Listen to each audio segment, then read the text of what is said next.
Bienvenue dans ce nouvel épisode de Maman à Maman au cœur du TDAH. Je suis Émilie, maman de Charlie et animatrice de ce podcast. Aujourd'hui, on reçoit mon amie Tan. On va parler de son parcours et de son offre. Bonjour Tan, bienvenue sur cet épisode de podcast. Merci, bonjour Émilie, merci de m'avoir invitée. C'est un plaisir d'être là avec toi. Plaisir partagé. Je vais te poser quelques petites questions et puis tu vas nous parler un petit peu de ce que tu fais toi. Donc, Tam, peux-tu nous raconter en quelques minutes ton parcours et le moment où tu as décidé d'aider les mamans? Oui, bien sûr. Bon, déjà, mon intérêt pour la parentalité ne date pas de ma maternité, justement. Il est né bien avant, quand je suis devenue tante, en fait. C'est à ce moment-là que j'ai commencé de manière très autodidacte, on va dire, à lire, à observer, à m'intéresser à la régulation émotionnelle, à la gestion du stress, à la parentalité positive. Et j'avais déjà cette sensibilité à l'humain, aux émotions, à ce qui se joue à l'intérieur. Ensuite, j'ai structuré tout ça avec une formation Montessori que j'ai fait il y a à peu près 2 ans pour donner un cadre à mes apprentissages. Et puis, bon, je suis devenue maman. Et là, tout ce que j'avais appris, c'est devenu après dans une autre dimension, on va dire. D'accord. Quel souvenir t'a le plus marqué dans ton parcours où tu as décidé d'aider les mamans ou peut-être plus sur quelque chose de personnel? Bon, on dirait que les souvenirs les plus marquants, ça pourrait être les moments où je me suis rendu compte que je savais très bien aider les gens, accompagner, comprendre, expliquer, mais que moi, je m'étais mise en arrière-plan. Je faisais bien, entre guillemets, mais je me sentais plus alignée. Donc, ça a été une vraie prise de conscience. Si je voulais vraiment transmettre autre chose à mes enfants, je devais d'abord me reconnecter à moi. Et c'est là que je dirais c'est les souvenirs les plus marquants. Qui est la maman que tu veux aider? Tu peux nous faire une petite description, ses peurs, son quotidien, ce qu'elle peut espérer? Je dirais que c'est une maman en surcharge mentale déjà, qui pense à tout. Ça nous arrive souvent, donc qui gère beaucoup de choses tout le temps. On est habitué à ça. Oui. Et elle n'est pas perdue, mais elle est surchargée. Et au fond, elle espère juste retrouver un peu la clarté, de la confiance et une vie qui lui ressemble. Souvent, ça peut être une maman indépendante ou avec des projets en tête qui a l'impression de devoir choisir entre sa famille et ses aspirations. Et je dirais que cette maman, elle veut avancer dans sa vie perso ou professionnelle sans s'épuiser et se sentir enfin à sa juste place. Donc, ça serait la petite description. D'accord. C'est vrai que la charge mentale, ça prend beaucoup de place aujourd'hui. Peut-être que fut un temps, il y a quelques années, on en parlait moins, mais c'est vrai qu'aujourd'hui, c'est un peu le sujet un peu central dans la parentalité. Oui, c'est vraiment, je pense qu'au jour d'aujourd'hui, on n'a pas vraiment l'espace pour nous, oui, les moments, même des fois, on oublie qu'on peut prendre quand même 20 minutes, 30 minutes par jour, et c'est important parce qu'on l'oublie et on les laisse passer parce qu'il y a des priorités, bien sûr. C'est tout le temps comme ça, il y a les enfants d'abord, il y a toutes les activités, toutes les choses à gérer, même si notre conjoint nous aide, mais il y a beaucoup de choses à faire. Et bien sûr, c'est la maman aussi qui a beaucoup les poids quand les enfants nous sollicitent plus qu'au papa, on va dire. Donc, c'est ça, aujourd'hui, c'est vraiment, je me rends compte, j'ai commencé avec la parentalité, j'ai commencé avec tous ces conseils d'éducation, communication non violente, mais je me suis rendu compte petit à petit que, en fait, si on commence pas par nous et si on prend pas le temps pour nous déjà pour se reconnecter à soi, pour, euh, on va dire, transformer l'inconscient en consciente.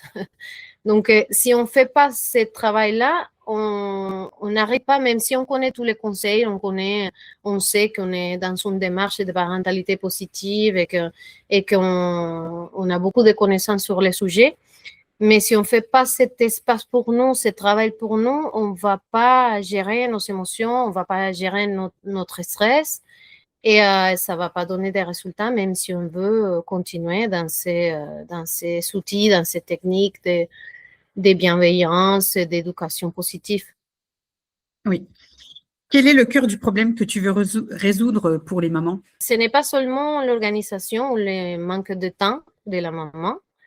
C'est la surcharge mentale, comme on vient de parler. C'est ces côtés intérieurs, penser pour tout le monde, se mettre en dernière, culpabiliser des fois, dès qu'on pense à soi et justement dès qu'on veut prendre ces moments pour nous. Et ça me touche personnellement parce que moi, je l'ai vécu de l'intérieur. Je sais à quel point ça peut nous éloigner de qui on est vraiment, de nos projets, de nos envies, de tous ces objectifs qu'on a mis de côté.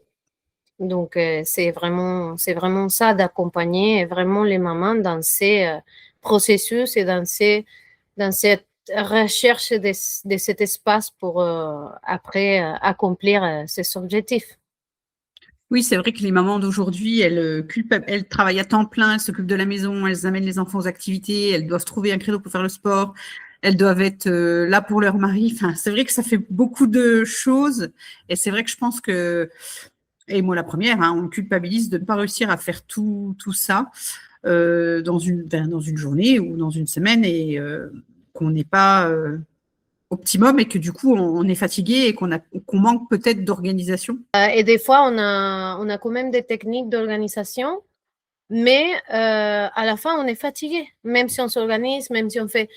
On essaye de mettre tous les espaces dans les bons endroits ou des choses comme ça, mais après, on est fatigué parce qu'on justement, on ne prend pas l'espace pour nous, pour respirer, pour se reconnecter, pour se dire, OK, je vais faire stop et je vais vraiment être consciente que cet espace est pour moi.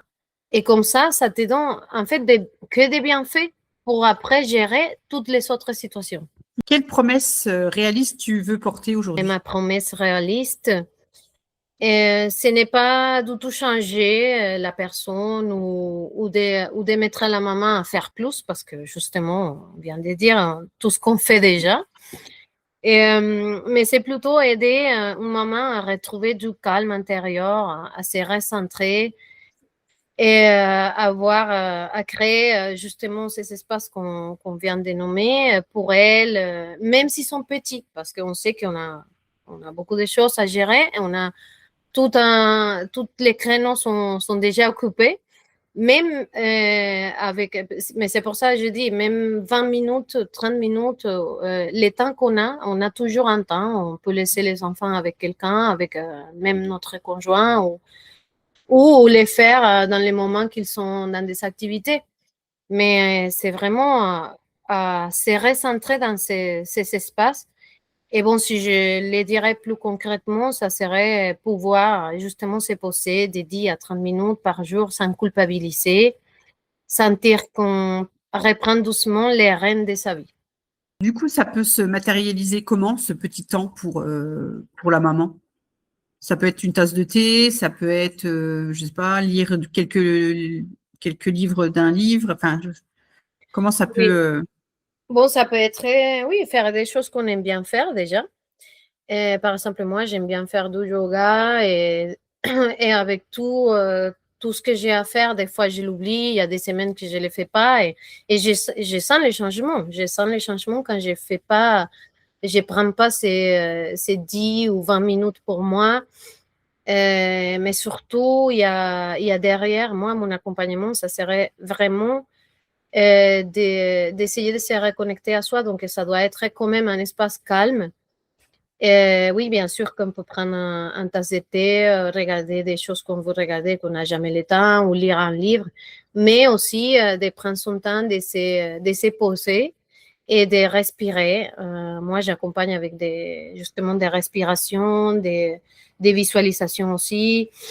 Et bon, avec aussi des outils, des techniques concrètes qui vont aider à épaisser justement la charge du quotidien et améliorer vraiment l'organisation et justement à apporter ces petits espaces qui va faire vraiment la différence entre la vie sereine et la vie en surcharge mentale. Oui.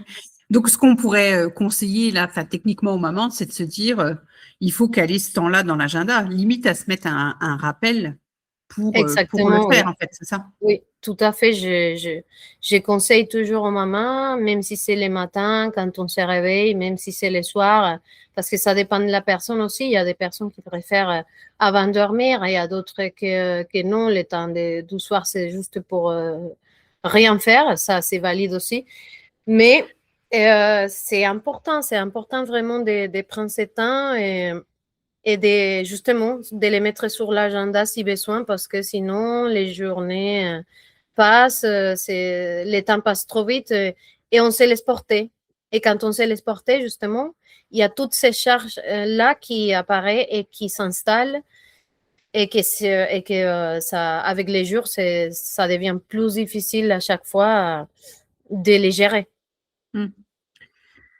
Quelle petite pratique concrète tu pourrais donner tout de suite à une maman pour alléger sa charge mentale? En parlant de respiration, je dirais que ça serait une pratique tout simple. Ça peut être poser une main sur la poitrine, par exemple, fermer les yeux, se poser calmement, peut-être si la maman elle est plus confortable dans les canapés, on va dire, ou sinon, s'il y a un mat de yoga, par exemple, on se pose. L'important, c'est de se détendre vraiment, de s'oublier quelques minutes de toutes ces charges, toutes ces choses qu'on pense fréquemment toute la journée, et fermer les yeux, et respirer lentement, par exemple 5 fois, 4 fois, et respirer vraiment avec la conscience qu'on est à ce moment-là, qu'on respire, qu'on prend ce temps pour nous et qu'à la fois, en même temps qu'on respire, on pense que on décharge toutes ces énergies qui sont vraiment, qui nous chargent vraiment la partie mentale et qui vont nous donner le stress. Donc, à chaque fois qu'on respire, on sent que ça sort de notre corps. Et on répète ça vraiment chaque jour et sans chercher à résoudre quoi que ce soit, mais c'est juste d'écouter notre mindset, notre corps et cet instant-là. Et se demander, par exemple, de quoi j'ai besoin là maintenant. J'ai besoin juste de connecter, j'ai besoin juste de me reposer, de me détendre. Et ça va changer profondément la relation à soi et avec les autres déjà. D'accord. Comment se passe un accompagnement avec toi? Format, durée Bon, concrètement, l'accompagnement avec moi, ça s'est fait sur plusieurs semaines déjà, parce que je pense qu'on ne peut pas faire une transformation des vies ou un changement de vie qui s'installe vraiment dans le quotidien si on ne le fait pas au moins pendant, on va dire, 6 semaines. Les minimums, ça serait 6 semaines. Ça dépend de l'emploi du temps de chacune, mais à peu près c'est ça. Et avec des temps d'échange, des pratiques simples et intégrées au quotidien, comme je disais, des outils concrets, des techniques d'organisation, des choses qu'on peut mettre en place dans la vie de tous les jours et qui vont alléger vraiment la charge mentale. Et des échanges, oui, individuels, mais aussi j'ai fait des pratiques collectives. Donc, ça peut être un petit groupe de mamans qui sont dans les mêmes moments et la même recherche. Et l'idée, c'est qu'on commence par comprendre ce qui la surcharge vraiment émotionnellement, si c'est mentalement, dans son quotidien, et ce qui l'amène à se mettre de côté. On ne cherche pas à ajouter des choses à faire, c'est comme je disais avant, c'est vraiment surtout à enlever ce qui pèse, à apaiser le mental et à redonner de la clarté. moi, je travaille aussi à leur rythme, au rythme de chaque maman, parce que, comme je disais, on est toutes différentes, on est habitué à des choses différentes. Donc, je m'adapte vraiment à chacune, à sa façon de travailler. Mais l'importance, vraiment, l'essentiel, c'est de travailler la reconnexion à soi, la régulation du stress, des émotions. Et on clarifie ce qu'elle veut vraiment pour elle en termes de projet de vie, soit personnel ou soit professionnel, pour justement poser les bases et commencer à avancer dans cette ligne de réussir à atteindre ces objectifs-là. Une fois que la reconnexion à soi s'est installée, là, on commence sur ces chemins de recherche d'accomplir ces projets de vie. Et après, je pense que là, à ce moment-là, c'est quand la maman, elle se sent capable d'avancer avec confiance, justement, et sans épuisement. Ok, ben, merci. Si tu devais résumer ton message en une phrase pour une maman qui n'a que 10 secondes, par exemple, qu'est-ce que tu lui dirais? Moi, je le dirais, tu n'as pas besoin d'en faire plus, tu as juste besoin de te retrouver. Ça serait vraiment la phrase que je dirais parce que vraiment, on pense que pour se reconnecter à soi, on doit faire plus, mais en fait, c'est juste trouver l'espace, trouver les moyens et là, ça va vraiment faire la différence. C'est une très belle phrase pour conclure. Merci Tan d'être venue aujourd'hui dans mon podcast. Donc vous pouvez Merci à toi. retrouver, avec plaisir, vous pouvez retrouver Tan sur son Instagram, donc qui est Wonder Enfance. Je vous mettrai toutes les informations dans la description de l'épisode et je vous dis à très vite.